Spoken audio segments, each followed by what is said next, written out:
नमस्ते बच्चों। आज हम बसंती हवा इस कविता की जानकारी प्राप्त करेंगे। इस कविता के कवि है केदारनाथ अग्रवाल। केदारनाथ अग्रवाल जी का जन्म 1 अप्रैल 1991 में हुआ था। मृत्यु 22 जून 2000 में हुआ। इन्होंने मार्क्सवादी दर्शन को जीवन का आधार मानकर जनसाधारण के जीवन की गहरी व व्यापक संवेदना को अपने कवियों में मुखरित किया है। मार्क्सवादी का अर्थ है कार्ल मार्क्स की साम्यवादी विचारधारा।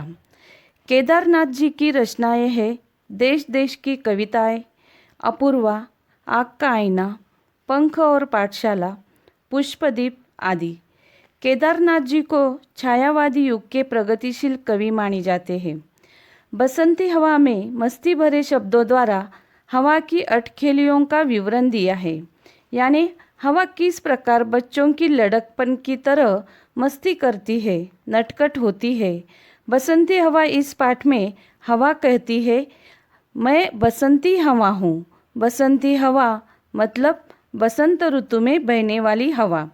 बसंत ऋतु में पेड़ पौधों पर नए पत्ते आते हैं, खेतों में नई फसलें आती है, प्रकृति में सब जगह हरियाली फैलती है, वातावरण ताज़ा, स्वच्छ और आह्लाददायक होता है। इसीलिए बसंत ऋतु को ऋतुओं का राजा माना जाता है। आप सभी को 6 ऋतु मालूम है, बसंत, ग्रीष्म, वर्षा, शरद, हेमंत, शिशिर। शिशिर ऋतु के बाद वसंत ऋतु का आगमन होता है और बसंती हवा कहती है, सुनो बात मेरी अनोखी हवा हूँ। अनोखी मतलब अलग, निराली। ये हवा खुद को अलग साबित कर रही है। बड़ी बावली हूँ, बड़ी मस्त मौला। बावली का मतलब होता है सीधी सी और मस्त मौला का अर्थ है मनमौजी। यह हवा खुद को सीधी सी और अपने ही धुन में चलने वाली मनमौजी कहती है। नहीं कुछ फिक्र है, बड़ी ही निडर हूँ। फिक्र मतलब चिंता। उसे किसी बात की चिंता नहीं है, किसी से भी वह डरने वाली नहीं है। जिधर चाहती हूँ उधर घूमती हूँ, मुसाफिर अजब हूँ। यानी अपने मन से जहाँ चाहती है वहाँ आ जा सकती है। उसे रोकने वाला कोई नहीं है, उसे किसी का बंधन नहीं है। वह खुद को सबसे अलग यात्री समझती है। कहती है, हवा हूँ हवा में, बसंती हवा हूँ। चढ़ी पेड़ महुआ थपाथप मचाया, गिरी धम्म से फिर चढ़ी आम ऊपर। महुआ एक प्रकार का वृक्ष है। बाद में वो महुआ के पेड़ पर जा बैठी। वहाँ उसने बच्चों की तरह मस्ती की है। बहुत शरारत करते हुए पेड़ से धम्म से गिरी और बाद में आम के पेड़ पर जा बैठी। उसे भी जकोरा किया कान में कू, उतरकर भागी मैं हरे खेत पहुँची। मानो उसने आम के पेड़ को झोंका दिया। झकोरा मतलब झोंका। पेड़ के कानों में कूक लगाई। यानी इस मौसम में कोयल आम के पेड़ों पर कूक लगाती है। कोयल कूक हमारे लिए बसंत ऋतु के आगमन की सूचना होती है। बाद में हवा हरे खेत में पहुंची।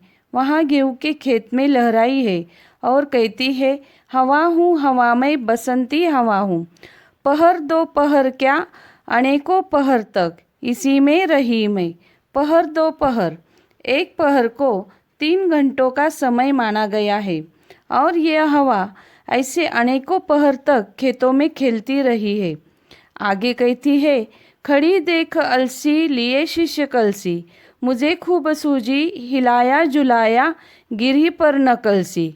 अलसी यानी गिलहन का एक प्रकार। मराठी में इसे जवस कहते हैं। खेतों में अलसी को देखकर हवा उसे नीचे गिराना चाहती है, पर अलसी के दाने सहजता से नहीं गिरते।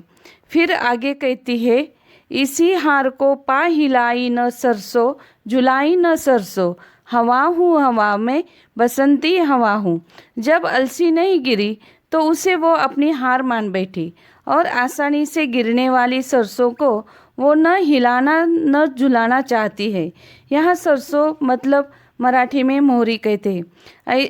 ऐसी ये बसंती हवा बहुत नटखट होती है। तो बच्चों, मैं आपको यह कविता लय और ताल के साथ सुनाती हूँ।